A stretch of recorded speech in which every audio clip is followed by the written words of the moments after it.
자, 거기 개념 보시면요. 투자는 미래의 불확실성의 투자입니다. 그래서 뭐가 발생하죠? 위험이 존재합니다. 그래서 투자하면 미래에 돈이 들어오거든요. 미래의 현금 수입, 현재 투자하는 돈을 나가는 거예요. 현재의 현금 지출입니다. 그래서 현재의 현금 지출과 미래의 현금 수입을 뭐한다? 서로 바꾼다. 교환하는 행위를 투자라고 해요. 기본 개념은. 그래서 미래의 불확실성에 투자하니까 미래에 불확실한 수익을 획득을 하기 위해서 현재 돈 투자면 현재 돈 쓰는 거죠. 확실한 소비 행위를 희생하는 행위를 우리 부동산 투자라고 한다. 개념이 거기에 우리 나와 있습니다. 자, 그러면 여러분 투자를 하려면 돈이 좀 들어가야 돼요. 근데 돈이 들어가는데, 자, 부동산은 일반 상품과는 달리 뭐하다? 가격이 비싸요. 가격이 비싸다. 일반 상품과 달리 고가의 상품이니까 부동산을 취득을 하는데 뭐가 있어요? 총 투자한 금액. 총 투자한 금액이 총 투자한 자본이에요. 총 투자한 자본인데 이 총 투자한 자본은 두 가지로 구성되거든. 내 돈. 예? 가격이 비싸니까 여러분 10억짜리 부동산 산다. 내 돈은 얼마? 자기 자본. 내 돈은 3억. 남의 돈을 뭐라고 해요? 타인 자본. 남의 돈은 7억이다. 그러면 3억, 7억 합쳐서 얼마? 10억을 투입을 해서 부동산을 뭐 했다? 취득을 했다. 이 말이죠. 취득을 하게 되면은 취득하면 예를 들어서 5년 보유를 한다. 보유기간 동안에 부동산을 뭐 하죠? 운영하죠. 자, 여러분 운영할 때는요. 우리 임대료 수입이 발생하는데 임대료 수입은 연간 계산합니다. 우리 월로 계산하는 게 아니라 무슨 계산? 연간 계산하니까 투자는 1년 이상 보유를 해야 돼. 그럼 1년 이상 보유를 해야 되는 거예요. 이게 운영을 하려면은 1년 이상 보유를 해야. 그럼 1년 이상 보유하면 뭐다? 투자. 그럼 1년 이내는 투기. 이게 우리 지금 우리 배우는 이론 학문적으로 그래요. 근데 우리나라 사람은 어떻게 돼? 20년에 전에 사도 투기고. 그죠? 예? 우리나라는 투자, 투기 하면은 본인이 하면은 투자, 남이 하면 투기. 예. 그래요. 예? 여러분 투자, 투기 이제 하는데 하여튼 투자를 하든 투기를 하든 뭐가 있어야 돼요? 돈이 있어야 돼요. 그러니까 여러분 저소득 중에 투기 할 수가 없어. 돈이 없는데. 그러니까 결국 투자, 투기는 누가 하는 거야, 결국은? 중상층 이상인데, 우리 중상층은 실소유가 거의 실투자, 실제 투자가 거의 대부분이고요. 투기하는 사람은 결국 누구다? 고소득층, 여유가 있는 고소득층이 거의 투기를 많이 하죠, 일반적으로. 그래서 이 운영을 하면은 보유하다가, 일정 기간 보유하다가 또 뭐를 해야 돼? 처분을 하는데, 자, 이제 전문 용어로 갑니다. 보유 기간 동안의 임대료 수입을 우린 전문 용어로 뭐라고 하죠? 소득, 이득. 그럼 처분 시의 가격과 취득 가격을 뺐다. 이걸 뭐라고 하죠? 부동산 가격, 처분 시에 부동산 가격에 따른 뭐다? 자본 이득이라고 해요. 전문 용어로. 소득 이득, 자본 이득. 그럼 부동산에 투자하면요. 소득 이득과 자본 이득 둘 다 누릴 수 있다. 향유, 누릴 수 있는 장점이 있어. 자, 그리고 또 부동산 투자는요. 뭐를 이용했어요? 또 두 개 더 해준대. 뭐를 이용했다? 남의 돈을 이용하잖아요. 타인 자본을 이용을 할 때, 자, 금융기관의 돈을 이용할 때는 금리가 낮은 걸 이용해야지. 그래서 낮은 금리로 돈을 뭐해? 조달을 해서, 낮은 금리로 돈을 조달해서 부동산에 투자를 했어요. 투자. 부동산에 투자해서 뭐를 발생한다? 자기 자본에 대한 이 자기 자본의 수익률을 이전보다 더 높여버린다. 융자 3% 받았는데 금리 자기 자본 수익률이 5%다. 그럼 얼마의 이득 보는 거예요? 2% 보는 거잖아요. 세금 이런 거 없다고 보면은. 그럼 그게 투자야. 자, 잘했다. 투자 잘했다 이거지. 예? 그래서 하여튼 뭐를 이용한다? 낮은 금리로 자금을 조달해서 자기 자본 수익률을 높이는 행위. 이걸 전문용어로 뭐라고 하냐? 지렛대 효과라고 해요. 예? 지렛대 효과를 활용. 지렛대를 다른 말로 레버리지라고 합니다. 여러분 레버가 지뢰거든요. 여러분 요 레버라는 영어 단어가 지뢰예요. 자, 무거운 물건을 들어올 때 두 손으로 들어오는 것보다 뭐를 이용한다? 지뢰를 이용하는 게 쉽게 들어올 수 있듯이 부동산도 고가의 상품이니까 남의 돈을 이용해서 투자를 하면은 부동산을 쉽게 구입을 할 수 있죠. 그거에 지렛대 효과를 다른 말로 레버리지 효과라고 해요. 요걸 활용할 수 있어요. 자, 또 부동산 투자하면요. 진짜 또 중요한 게 뭐냐 하면은 부동산 사용에 따라 소모되는 감가상각 비용이라는 게 있어요. 그리고 또 대출금에 대한 또 여러분 이자를 갚죠. 이자 비용은 세액 공제가 돼. 세액 공제가 되기 때문에 세금을 절약할 수 있는 절세 효과를 누릴 수 있는 장점이 있어요. 또 부동산에 투자하면요. 이런 게 있죠. 물가가 지속적으로 상승하는 인플레이션이 발생을 하면은 돈의 가치는 떨어져. 화폐 가치는 하락하지만 뭐는 오른다? 화폐 가치는 하락하지만 실물 자산인 부동산 가격은 올라요. 그럼 부동산에 투자해서 보유하고 있으면 부동산 가격은 오르기 때문에 실질적인 구매력을 보호받을 수 있다. 이걸 전문용어로 뭐라고 하죠? 우리 앞에서 인플레이션 해지라고 해요. 인플레이션을 방어할 수 있는 수단으로서 부동산이 뭐다? 유리하다, 유용하다라는 중요한 특징이 있습니다. 자, 그것을 우선 확인하시면 되겠죠. 단점은요, 시험 문제 많이 나오면 단점은 요걸 진짜 정답 많이 물어요. 용어가 좀 어려운가 봐. 황금성이라는 용어. 자, 부동산을 처분해서 현금화하는 데 걸리는 시간을 황금성이라고 하는데 이 황금성이 부동산은 주식이나 이런 거에 비해서 상당히 낮다. 여기 시험 문제 낼 때보다 높다로 출제해버립니다. 근데 황금성 용어 모르면 틀려버리면 그래요. 그래서 황금성 면에서 낮다는 단점이 있고요. 또 자금을 융통받잖아요. 금융은 자금을 융통받는 겁니다. 이 자금을 융통받음으로써 어떻게 돼요? 원리금 상환부담이 이전보다 더 높아진다는 또 금융상의 위험이 또 생길 수도 있어요. 또 여러분 우리 부동산 투자하면 위치가 고정되어 이동할 수 없다 보니까 어떻게 돼? 첫째도 위치, 둘째도 위치 이런 얘기를 많이 하잖아요. 그러다 보니까 입지상에 또 위험이 발생할 수도 있어요. 또 부동산은 또 위치가 고정되니까 법률적 규제, 행정적 통제, 일반 상품보다 훨씬 많이 받아요. 자, 그런 단점도 있고요. 또 이런 발품 판다고 얘기를 많이 해요. 부동산 거래 시에 중개 보수라든지 법적 수속에 따른 여러 가지 비용, 거래 비용이 많이 든다. 단점. 그런 건 단점이에요. 황금성 좀 주의해 두시면서 자, 그럼 시험 문제는 우리 뭐를 출제하겠다? 지렛대 효과를 출제하겠지. 자, 그 박스에 보시면은 지렛대를 우리 뭐라고 하죠? 레버리지. 그러면 지렛대 효과를 뭐라고 한다? 레버리지 효과라고 한다. 지렛대 효과를 레버리지 효과라고 한다.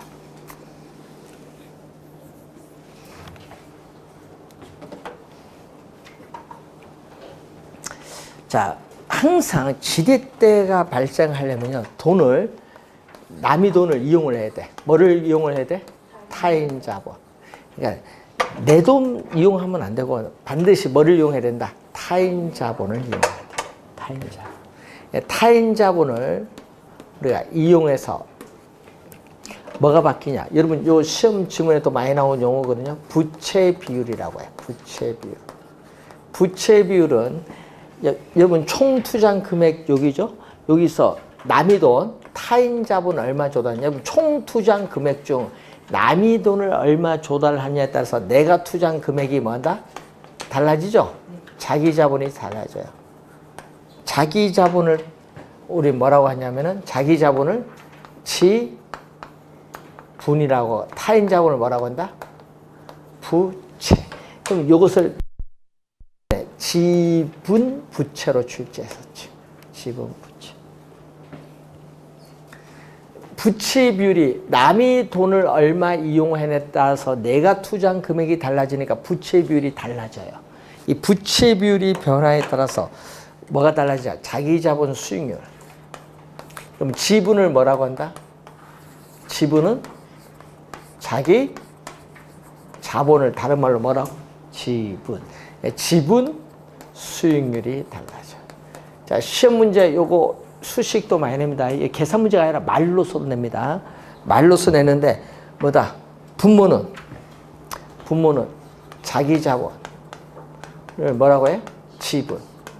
자기 자본 투자한 금액. 예? 자기 자본 투자한 금액. 지분 투자액에 대해서 뭐다? 지분에 대한 대가. 지분에 대한 대가를 뭐라고 해요? 세금을 납부하기 전 세전 현금 수지라고 해요. 세금을 납부하기 전 현금 흐름이거든요. 세전 현금 흐름은 부동산 우리가 운영에 따른 순영업소득. 여러분 순영업소득은 순수익입니다. 순영업소득은 순수익. 순수익에서 뭐를 빼야 돼? 대출금에 대해서 뭐? 원리금 상환액. 자, 여러분 시험 문제 원리금 상환액을 출제해주면 좋겠는데 또 이걸로 출제를 안 해요. 원리금 상환액을 출제하는 것이 아니라 뭘로 출제해버려요? 말을 부채 서비스액이란 말로 출제해버려요. 원리금 상환액으로 출제하는 것이 아니라 부채 서비스액이란 말로 출제. 자, 요 시험 문제 이렇게 내거든요. 세전 현금 수지를 지분 투자액으로 나눈 것을 지분 수익률이라고 한다. 맞아요? 틀려요? 맞죠? 그렇게 출제해요. 예? 그런데 문제는 요 수식을 모르면 틀린다 얘기지. 그렇게 출제하는 겁니다. 시험 문제는. 자, 그러면은 이 지렛대 효과가 있는데 지렛대 효과는 여러분이 수익금 금액이죠. 금액. 또 하나는 뭐다? 금액이 아니라 수익률. 자, 여러분 수익금은 금액이 나왔는데 자, 여러분이 요거 진짜 여러분이 25년 전에 공부를 했다면은 지금 어떻게 돼요? 예? 준재벌은 됐을 텐데. 전세금을 안고 뭐를 매입한다? 네, 주택을 매입을 한다. 전세금을 안고 주택을 매입을 하는 경우 이때 이 전세금이 금융기관에 융자를 받은 것과 똑같은 효과를 줘요. 자, 여러분 저 서울특별시 난곡지구 아세요? 예? 신림동 뒤쪽에 난곡 진짜 유명하잖아요. 난곡지구. 근데 그게 재개발되면서 아파트 들었었잖아요. 한번 나중에 가보시면 거기 역 내려서 택시 타도 한 10분 가야 돼. 앞에서 신림역에서. 근데 이제 거기 가면요, 여기 경사가 기울어요. 근데 갔는데 아는 분이 이제 있어서 한번 거기 방문을 한번 한 적이 있었는데 난곡 저도 처음 가봤어요. 아파트 가봤는데. 물어봤지. 근데 거기 어르신이 연세가 드셨는데 자기는 여기 호흡에서 왔다 갔다 못하겠다. 자기는 그 밑에 평지에 살고 그 전세 주고 그거 갖고 밑에 와서 평지 사는데 매매 가격과 전세 가격이 똑같아. 그때 당시에. 그럼 33평 얼마냐? 4억이야. 전세 가격? 4억. 야, 그래서 지금 얼마인지 모르겠어요. 근데 그때 4억이에요. 그러면은 그분한테 얘기했지. 아니, 전세 가격 4억이고 매매 가격 4억이면 사시죠. 그러니까 또 중국 갈지 모르니까 그 모르겠다. 하더래. 저 같으면 그거 사겠습니다. 이거 너무 경사가 급하다. 그 얘기를 하는데 그래서 항상 수익금을 하려면 여러분 뉴스 보면요 이 얘기가 나와. 매매 가격. 여러분 뉴스 보면 매매 가격에 대해서 뭐 비율? 전세 가격의 비율. 요거 뉴스 많이 나올 텐데. 요 비율. 요 비율이 뭐 해야 돼? 높다. 자, 매매 가격이 10억이에요. 전세 가격이 예를 들어서 8억이다. 그럼 얼마 있으면 사요? 융자 없으면. 전세가 8억, 매매가 10억. 얼마 있으면 돼? 2억. 그럼 자기 돈 2억 있으면 이거 살 수 있어요. 쉽죠? 근데 매매 가격 10억인데 전세 가격 5억이다. 그럼 얼마 써야 돼? 5억. 그럼 5억 하면 야, 내가 돈 5억을 먹으려면 어렵죠? 그래서 여러분 이 매매 가격에 대한 전세 가격의 비율이 높을수록 여러분은 뭘 전세를 안고 주택 매입하는 게 쉽다 어렵다? 쉬워져. 이걸 요즘 뉴스에 나오는 여러분 갭 투자라고 많이 하죠. 뉴스 갭 투자 많이 안 나와요? 그게 요거예요. 수익금 줄였다니까. 이걸 한 번도 지금까지 못 해봤다. 답답합니다. 정기적금만 좋아하시는 분들이거든. 요걸 하신 분들이 그래서 전세를 많이 돌아다닐수록 돈을 벌 가능성은 많은 거예요. 그래서 우리 모 어떤 수학 선생님이 있는데 무슨 강남의 대치동에 무슨 수학 선생인데 그분이 요걸 샀어요. 전세금 많고.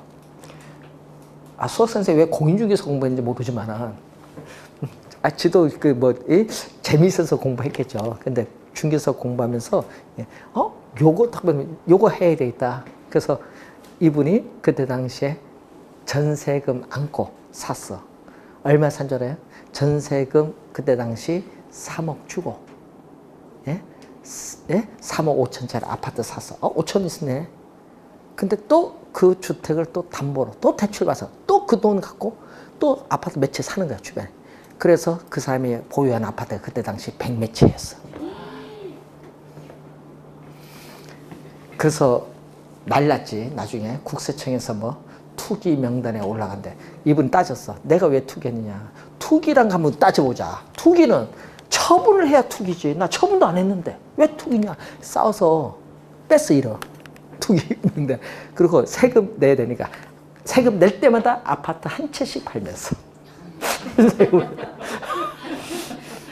세금 많으니까 보유세 하나씩 팔면 되는데 팔면은 3년 세금 내. 그때 지금도 근데 지금도 그 아파트 가격이 폭등했잖아요. 서울특별시가 폭등하니까 아까 재벌돼 버렸어요. 요거 갖고 했어요. 요거 갖고 재벌된 사람 많아요. 우리 가수의 박미도 마찬가지고. 청담로 살거든요. 앞에 아침 나서 커피 마시고 돌아다니는 서울특별시 전제 타고 돌아서 요거 하자. 갭 투자. 잘 해야 돼요. 본인이 하면 투자, 남이 하면 투기. 자, 그래서 여러분이 장관이 안 될 거면 요거 해도 돼요. 공직자 아니면은. 근데 시험 문제는 또 우리가 출제하면요. 여기서 또 이제 주의를 했네. 정은 플러스거든요. 정은 플러스.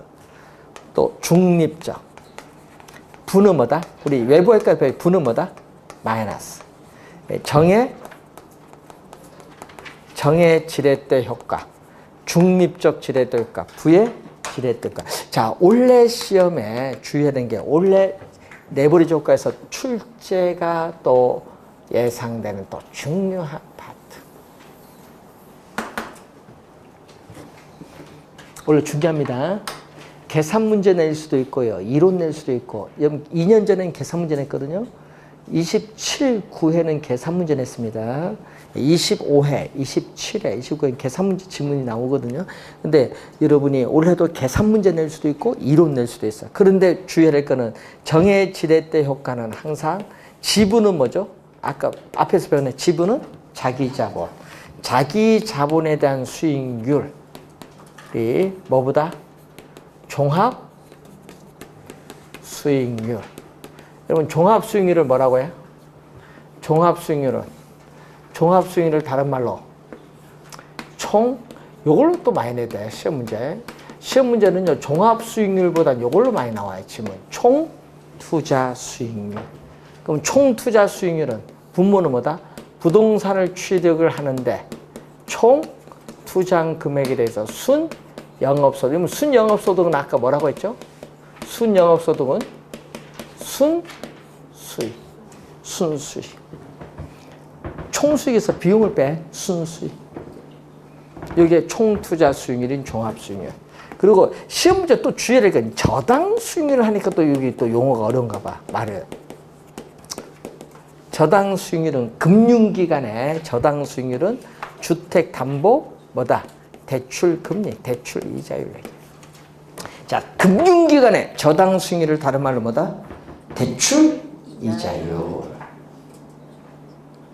또 해석 안 돼서 틀리신 분 많아요. 그럼 여러분 대출 이자율이 3.5%입니다. 예를 들어서 대출제 3.5%다. 그럼 융자를 받아 투자했더니 자기 자본 수익률이 5%다. 그럼 투자를 해야 돼 말아야 돼. 수익 이 금리 갖고도 남잖아요. 투자 잘했죠? 네, 투자의 장점이야. 투자는 요걸 누려야 돼. 정해지대 효과를 누리는 게 투자의 장점. 그런데 문제는 융자를 이용해도 지분 여기 다 같아. 대출 이자율 여기 전부 같은 융자를 이용해도 이건 어떻게 돼? 중립적이라고 해. 융자를 이용해도 다 같다. 그런데 반대로 이렇게 됐다. 융자를 이용했는데 대출 이자율이 더 높아서 내 돈 수익률이 더 떨어져. 투자 잘못했죠? 그러면 투자를 요것을 이쪽으로 가기 위해서는 어떻게 해야 돼? 이쪽으로 가기 위해서는 투자 잘못했잖아요. 부의 지렛대 효과를 정의 지렛대 효과로 만들기 위해서는 어떻게 해줘야 돼? 어떻게 해줘야 돼? 대출 이자를 높은 걸 낮도록 만들어줘야죠. 낮춰서 지분 수익률을 높이면 돼요. 되겠죠? 대출 이자를 낮춰서 뭘 높이면 돼? 지분 수익률. 그래서 여러분 가끔 여러분 대출 이자율은 여러분 뭐에 결정 많이 받죠? 금융에 대출 받을 때 여러분 뭐에 영향 많이 받아? 대출 금리. 신용도, 여러분 신용도. 그럼 신용도가 1등급부터 10등급까지 있는데 1등급이 가장 좋은 거잖아요. 그러면 여러분 직장 다닌다. 그럼 2등급이야. 우선. 예? 2등급. 예? 의사 1등급이야. 예? 사자부터 1등급입니다. 공인중개사도 사자입니다. 맞잖아요. 공인중개사 사자예요. 그럼 공인중개사 월급이 많아요? 변호사 월급 많아요? 공인중개사 더 많아요. 여러분 우리 공인중개사 평균 그 연봉 있죠? 평균 연봉이 우리나라 7대 자격증 안에 들어옵니다. 옛날에 다릅니다. 1등이 먼저서 변리사 자격증입니다. 우리 대한민국에 공인회사 평균만 변호사 아니야 이제 예? 변리사 공인중개사가 좀 그만큼 이제 발이 바뀌었다는 얘기예요. 그만큼 자격증 이게 선호도가. 그러면 여러분 생각 한번 보세요. 올라가려면은 이쪽 올라가려면 시험 문제 이렇게 내거든요. 현재 부의 지렛대 효과에 있는데 정의 지렛대 효과로 바뀌기 위해서는 뭐를 낮춰야 돼? 대출 이자를 낮춰야겠죠? 그럼 시험 문제는 대출 이자를 안 냅니다. 뭐를? 부채 비율을 낮춰야 된다. 이렇게 내버려. 그럼 그건 틀린 겁니다. 말을 바꿔버려요. 그러면 고민 막 생각하는 요 수식을 모르니까 고민 막 하는 거예요. 대출 이자를 낮추고 뭘 높이면 돼? 지분 수익률을 높여야 된다. 시험 문제는 그렇게 막 말을 출제. 요게 여러분 원래 주의를 많이 해야 돼요. 시험에 나오면. 원래 시험에. 하여튼 뭐를 이용해야 지렛대 효과가 발생한다? 지렛대 효과를 뭐를 이용해야 된다? 타인 자본을 이용해야 된다. 그럼 전액 자기 자본을 투자하면 어떻게 돼? 전액 자기 자본을 투자하면. 전액 자기 자본을 투자하면은 뭐가 없다? 에? 타인 자본을 조달하지 안 했잖아요. 타인 자본 조달 안 했으니까 당연히 이때는 지렛대 효과 발생하지 않는다. 그러니까 항상 지렛대 효과는 뭐를 이용해야 돼? 저기 타인 자본. 그러면 지렛대 효과는 발생하지 않고 또 금융은 뭐라고 해요? 아까 금융은 자금을 융통받는 게 금융이야. 그럼 자금을 융통받는 게 있다 없다? 없지. 그럼 자금을 융통받음으로써 생기는 원리금 상환 부담이 높아진다 안 낮아진다? 없잖아요. 융통 안 받는데 금융상 위험 없지. 예? 남의 돈을 이용하지 않으면 전액 자기적으로 투자하면은 자금을 융통 받음으로써 생기는 위험 존재하지 않는다. 하여튼 여러분이 올해 지렛대 효과 중요합니다. 자, 그래서 여러분은 올해 합격을 하셔서 이제 광명에 앞으로 재건축도 있고 뭐 재개발도 있고 뭐 많이 분양을 할 때 잘 이용을 좀 하십시오.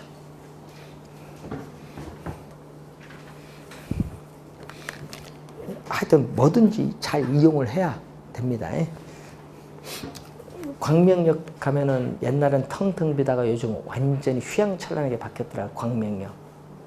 예? 제가 저번 주 토요일 한번 가봤는데 8시쯤에 한번 가봤거든요. 와, 옛날에 없던 거 휘황찬란하게 바뀌었어요. 그래서 또 궁금하잖아. 가서 물어보지. 얼마 물어보는데 야, 옛날에 비해서 2배 정도 올랐네.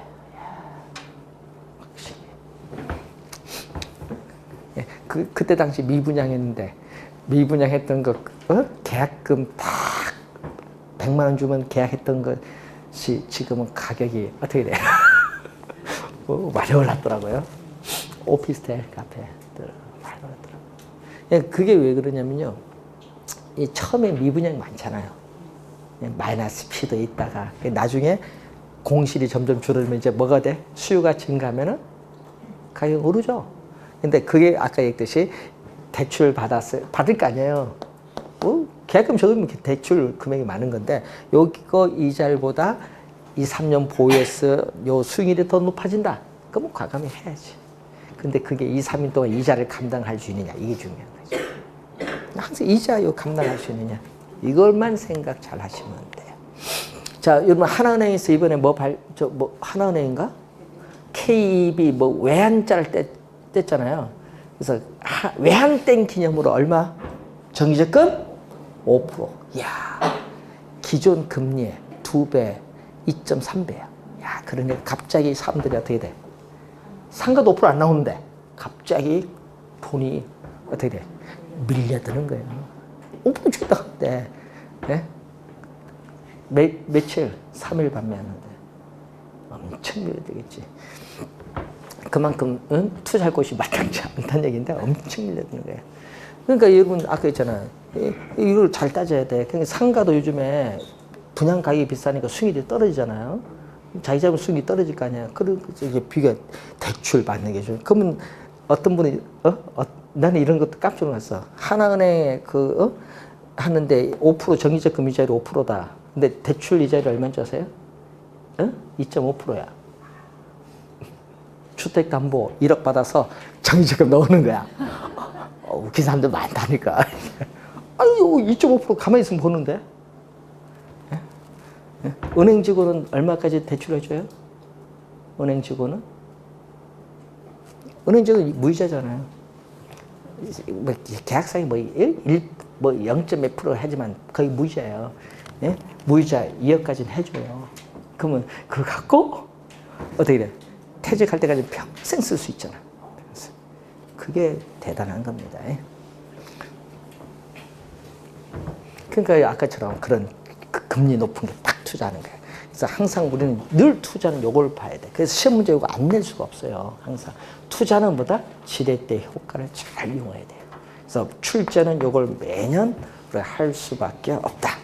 자, 그리고 여러분 교재 263페이지 가보시면은 화폐 시간 가치, 돈의 가치인데, 자, 현재 1억이 있어요. 자, 여러분 현재 가치는 present value에서 PV라고 해요. 우리 약어로. 그럼 현재 1억 원이 5년 후에 얼마가 될까요? 5년 후는 뭐다? 미래잖아요. 5년 후의 미래의 가치는 future value에서 FV인데, 그러면 현재 1억이 5년 후에 얼마가 되겠어요? 1억보다 많겠지. 뭐가 붙어? 이자부터 거 아니에요, 이자. 그러니까 뭐를 적용한다?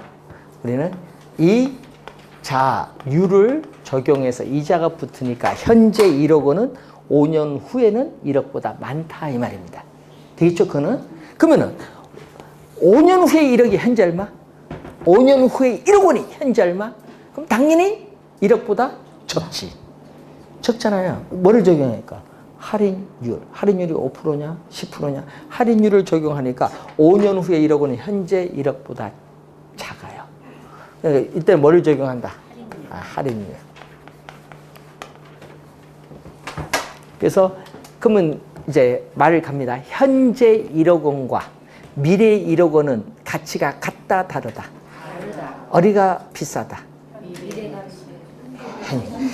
지금 배웠는데 현재 가치 1억 원이 비싸지. 미래 가치는 할인하니까 현재 1억 원이 비싸요. 그래서 항상 여러분 그걸 염두에 돼. 현재 미래 가치가 다른 거예요. 10년 후에 10억 주겠다. 우린 그런 거 안 믿어. 현재가 중요하지. 현재 10억 주겠다. 그럼 공부 생각해야 돼. 이제 요걸 했을 때 미래 얼마 나올 것인가? 이런 거 딱 비교를 해야지. 현재 가치, 미래 가치. 그럼 장애인 시험에 이렇게 출제했거든요. 장애인 시험에. 그럼 장애인 시험에 이게 5년 후에 1억 원, 미래 가치. 5년 후에 1억 원이 현재 얼마냐? 현재 가치. 현재 가치. 5년 후에 1억이 현재 얼마냐? 뭐를 적용한다? 뭘로 할인해? 할인율로 할인해서 현재 나와야지. 그러면 할인율이 5%다. 자, 여러분, 여기 1억이다. 1억 원인데, 할인율이 10%다. 그럼 얼마? 현재. 1억이 10%면, 예? 할인율 현재의 가치로 이제 할인을 한다. 예? 그러면 10%일 때, 5%일 때 얼마냐? 이럴 때. 10%에서 얼마? 20% 됐을 때 얼마냐? 달라지죠, 현재 가치가. 할인율에 따라. 그러면 할인율이 뭐 할수록 10%에서 5% 낮추면 전체 값은 높아지죠. 현재 가치는 뭐다? 높아지는 거예요. 그러면 작년 시험에 요거 출제했어요. 예? 할인율이 예를 들어서 낮을수록 현재 가치는 높아진다. OX. 맞죠? 그걸 출제 딱 한 거예요. 수식모로 못 풀지. 말하면 그게 OX를 판단해야지. 요거 있잖아. 요거 이해하는지. 요걸 출제를 작년 시험 했습니다. 자, 그러면은 여러분 교재에 거기에 265페이지로 가시면은 일시불의 미래 가치란 용어가 나오거든요. 자, 우리는 이자 계산을 할 때는 단리가 있고 복리가 있어요. 근데 우리는 단리를 이용하지 않죠. 단리는 뭐예요? 단리는 원금에 이자를 지급하고 이자에는 이자를 지급하지 않는 것. 그럼 복리는 원금에도 이자 주고 이자에도 이자 주는 거. 되겠죠? 그래서 우리는 현재는 전부 뭐를 계산한다? 복리로 계산해. 이자 계산은 복리로 계산하는데 문제는 연이자를 복리로 계산하면서 연이자율이 예를 들어서 계산하기 좋도록 할까요? 10%다. 10%인데 현재 프레젠트 밸류 현재 100원이다. 자, 여러분 현재 가치 100원이 1년 후에는 얼마? 이제 뭐 계산해야 돼요? 계산하라니까 못하죠. 돈 받으라고 하면 잘 받을 텐데. 현재 100원이 1년 뒤에 그럼 현재 100억 원이 1년 뒤에 얼마? 뭐 이런 식으로. 얼마? 원금은 얼마? 100원. 이자는 100원에 몇 프로? 연이자율 10%. 원금, 이자. 더해주면 여기 1년 후도. 원금, 이자. 그러면 100원이라는 공통되는 숫자 들어가 있죠? 100원 묶어내요. 100원을 묶어내면 곱하기 관료를 묶어내죠? 1 플러스 얼마? 0.2. 이렇게 곱해서 관료를 없애는 게 우회식이. 그럼 얼마죠? 100원에 10원 더해주니까 얼마? 110원. 그러면 현재 100원이 1년 후에는 얼마다? 110원이 돼. 2년 후에는 얼마? 또 이제 물어봐야지. 다시 1년 후에. 그럼 다시 1년 후에 얼마?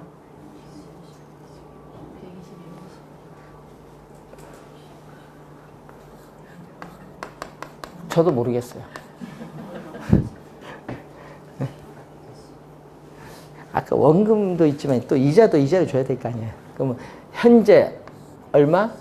110원. 여기 110원이 1년 뒤에는 다시 여기다 이자 몇 프로?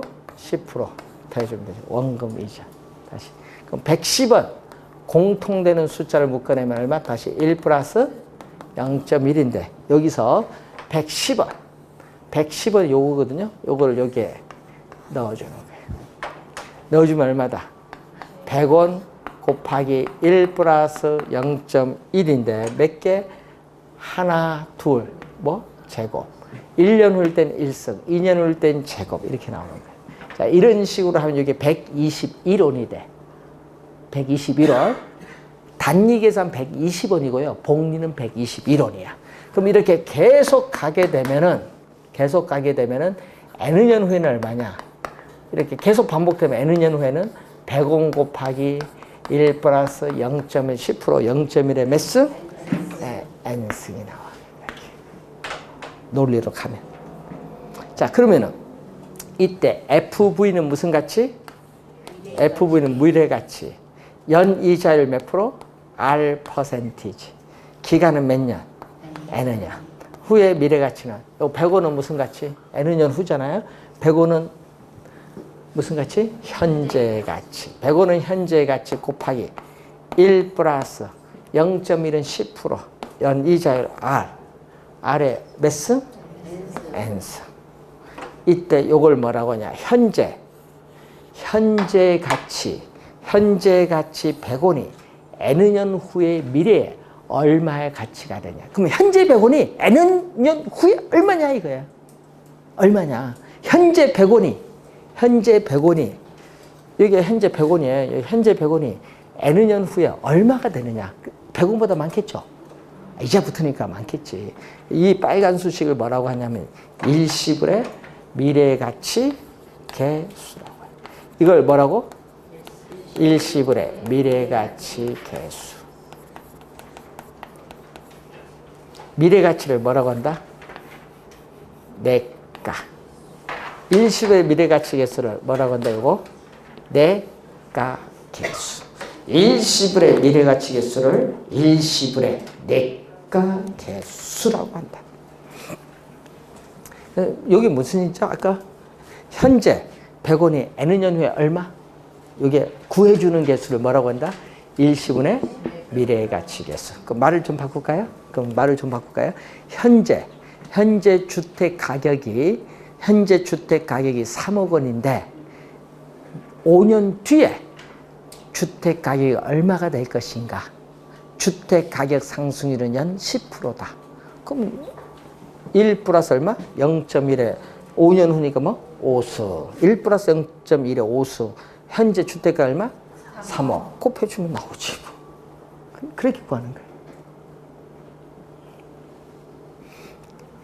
그런데 보이는 건 쉬운데 왜 시험에 가면은 해석이 안 될까요? 말로 이제 한글로 출제도 이게 잘 이해가 안 되는가 봐. 현재 주택 가격 1억 원인데 5년 후에 주택 가격이 얼마가 될 것인가를 구해주는 개수를 일시불의 미래가치 개수라고 한다. 이렇게 하면 이게 해석이 안 되는가 봐, 갑자기. 시험에 그렇게 나오는데도. 현재 주택 가격 1억 원이 3년 후에 얼마 되냐? 뭐를 적용한다? 일시불의 미래가치 개수를 활용하는 거예요. 되겠죠? 그럼 다시 요 수식에서 PV는 얼마? PV는 양변을 뭘로 나눠줘? 양변을 요 니꼬로 양변을 요 빨간 수식으로 나눠주면 돼요. 그러면 F V 곱해 뭘로 나눠줬다? 이 빨간 수식 1 플러스 R의 N승으로 양변을 나눠버린 거예요. 이때 또 요걸 뭐라고 하냐? 자, 그러면은 자 5년 후에 미래가치입니다. 5년 후에 1억이 현재 얼마냐? 10년 후에 10억 원이 현재 얼마냐? 구할 땐 요 빨간 수식을 곱해주면 돼. 이 빨간 수식을 우리 뭐라고 하죠? 빨간 수식을 일시불의 현재가치 개수. 일시불의 현재가치 개수인데 문제는 요 현재가치를 뭐라고 한다? 현재가치를 현가. 일시불의 현재가치 개수를 일시불의 현가 개수라고. 일시불의 현재가치 개수를 일시불의 현가 개수인데 2개 곱하면 얼마? 자, 요 2개 곱하면 빨간 거 2개 곱하면 1이야. 두 수식을 곱해서 1이 나오면 두 수식은 어떤 관계? 역수관계이다. 역수. 그래서 일시불의 미래가치계수와 일시불의 현재가치계수는 서로 어떤 관계? 역수관계에 있다. 역수관계 3개 배우는데 지금 하나 배웠어요. 작년에도 역수 지문에 나왔거든요. 또 말로써. 요건 좀 쉽죠? 기본 묻는 건데 원리를 묻는 건데 여러분 요즘 시험에 암기를 안 냅니다. 예? 암기로 내는 게 아니라 원리를 묻는 문제예요. 이론으로서 계산 문제로서 다 원리. 자, 그러면 시험 문제 이렇게 냈거든요. 여러분 실제 시험에 이렇게 냈거든요. 5년 후에 1억 원이 현재 얼마냐? 요거 냈거든요. 현재 가치. 자, 5년 후에 1억 원이 현재 얼마냐? 그럼 뭐 해야 돼? 할인해야겠지. 할인해야겠는데 이제 할인율이 7%다. 7% 하니까 얼마? 0.07. 그런데 문제는 이제 7% 하니까 0.7로 또 계산하신 분 있어. 아니, 계산하다 보면 자도 칵 해버려요. 근데 계산도 답이 안 보이는 거야. 근데 시험 끝나야 하는 거예요. 7%는 0.07이에요. 0.7이 아니라. 몇 승? 여기. 5년 후잖아. 5년 후니까 몇 승? 5승. 그러면 이제 요걸 계산하면요. 얼마나? 1.07에 5승이잖아요. 1.07. 이때 전자계산기. 뭘 누려야 돼? 1억 원 눌러야지. 1억 누르니까 또 못 눌러요. 1 누르고 0 8개 누르면 됩니다. 전자계 1, 0 8개 누르면 1억이에요. 0 8개. 우리 부동산 할 때는 빨리빨리 해야 돼. 0 8개, 1억, 9개, 10억. 예? 천만째 거래 안 할 거 아니에요. 다 억인데. 그러면은 1억이잖아요. 그 1 누르고 0 8개 누르면 돼요. 나누기. 그럼 거기 전자계 나누기 누르면 돼요. 그 다음에 1 누르고 점 있어. 거기 점 누르고 07 누려. 5승 하대. 5승이 없는데. 5승 크게 없지, 당연히. 1.07 몇 번 곱해? 5번 곱해. 이게 안 되는 거야. 갑자기 5승 나오니까. 1.07 5번 곱해주면 되는데. 그게 안 돼. 막 5승 막 찾는 거야. 막 전자계산기에서. 여러분, 공학용 계산기는 가져가지 못합니다. 쌀집 계산기 가져갑니다. 공학용 계산하면 수식 다 입력시켜 놓을 거 아니야, 여러분이. 그러니까 안 돼. 가끔 가져가신 분이 있더라고요. 그때는 잘, 그 앞에 감독관을 잘 보시면서. 예? 근데 감독관 이제 보시면서 그 쓰는 사람도 있는데, 근데 문제는 전자계산기 본시험에 가면은 뚫은 소리가 강의실에 하나도 없어.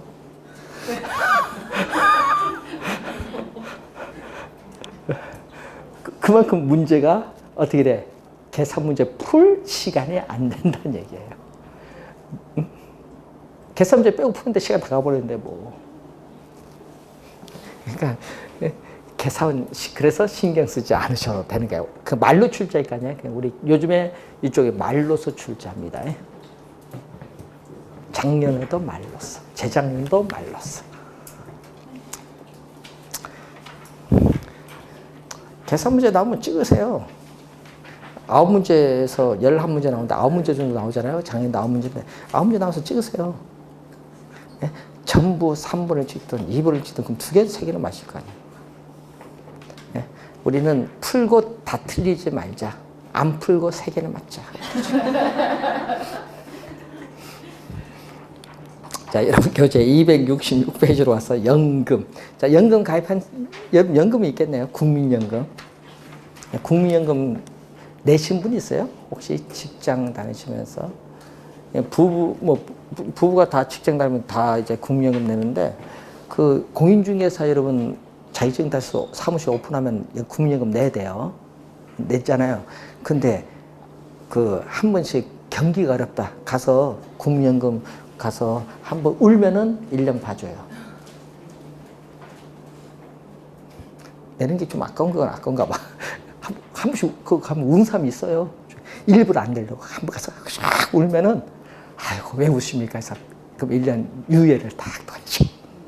한 번씩 가서 우시면 돼. 나중에 안 받으면 되지.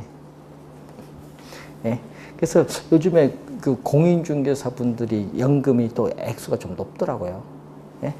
액수가 좀 많이 높게 되는가 봐. 소득 신고를 하니까 요즘에. 자, 그래서 요즘에 보니까 여러분 그 직장인보다 더 많은 소득을 신고한다고 좀 나왔더라고요. 연금인데 연금도요. 매년 말에 받는 연금도 있고요. 매년 초에 받는 연금이 있어. 우리 시험 문제는요. 매년 초, 매년 말 나온 게 아니라 시험 문제는요. 항상 연금할 때는 우리 출제를 할 때 이렇게 출제를 해요. 꼭 지문에 기말, 말이죠. 1년 말, 뭐 2년 말, 기말에 돈을 뭐 한다. 여러분 불입을 해.